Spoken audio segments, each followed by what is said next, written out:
गाय ने जिस दिन दूध देना बंद किया वो कहाँ गई? जिस गाय का तुमने आज दूध पिया है, कल वो गाय क्या बन जानी है? वो बीफ बन जानी है, और क्या होना है भाई? हम कहेंगे कि नहीं, गौशालाएं हैं, वहाँ बूढ़ी गायें जाती हैं। मुझे ये बताइए कि जितनी गायों का दूध लिया जा रहा है, एक आंकड़ा ये है कि इतनी गायें हैं जिनसे दूध निकल आता है, गाय भैंस सब कुछ, और इतनी गायें हैं जो गौशालाओं में अभी पल रही हैं, वृद्ध गायें। उनमें अनुपात क्या है? 10 और 1 का भी अनुपात है क्या? 10 और 1 का भी अनुपात है। तो ये कहना कि नहीं, जो गाय बूढ़ी हो जाती है तो गौशाला में चली जाती है, ये बात बिल्कुल नासमझी की है। 100 में से 1 या 2 गायें पहुंचती हैं बेचारी गौशालाओं तक, बाकियों का तो बड़ी क्रूरता से वध होता है। चाहे वो, फिर वही कह रहा हूँ मैं, जब गाय बोल रहा हूँ तो मेरा मतलब है दूध देने वाला प्राणी, उस अर्थ में। तो उसमें ज़्यादा भैंस ही है एक्चुअली, क्योंकि दूध तो ज़्यादा भैंस का ही चलता है। तो उसका तो सीधी सी बात है, स्लॉटर ही होता है। तो ये बात तो देश के आम नागरिकों को खुद ही समझ जानी चाहिए कि भारत बीफ का इतना बड़ा निर्यातक है ही इसीलिए क्योंकि भारत में लोग मस्त दबा करके दूध पिए जा रहे हैं। तुम दूध पियोगे, फिर उस बूढ़ी गाय का और भैंस का क्या होगा, ये थोड़ी तुम सोच रहे हो।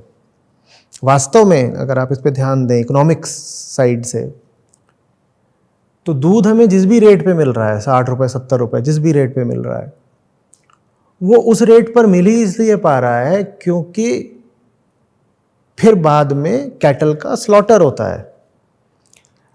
अगर सब गायों पर, सब गौ पालकों पर ये शर्त लगा दी जाए, ये बंदिश लगा दी जाए कि साहब अगर आपने गाय पाली है और उसका आपने दूध बेचा है, तो जब तक गाय प्राकृतिक मृत्यु को प्राप्त नहीं हो जाती, आपको उसको पालना पड़ेगा उसके बुढ़ापे में। तो दूध बहुत महंगा हो जाएगा। क्यों? क्योंकि फिर दूध के दाम में वो सब खर्चा भी जुड़ जाएगा जो गाय पालने वाले का होगा, गाय का बुढ़ापा काटने के लिए।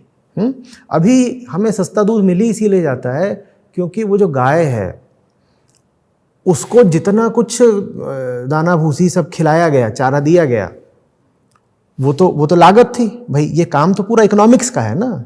ये तो कॉस्ट साइड में क्या था कि आपने गाय को बड़ा करने में, उसको खिलाने में या उसकी जो भी है देखभाल करने में आपने जो भी रुपया पैसा खर्च किया वो आया। ये कॉस्ट साइड है। अब इतनी जो कॉस्ट लगी है ये आपको उगानी है, रिकवर करनी है।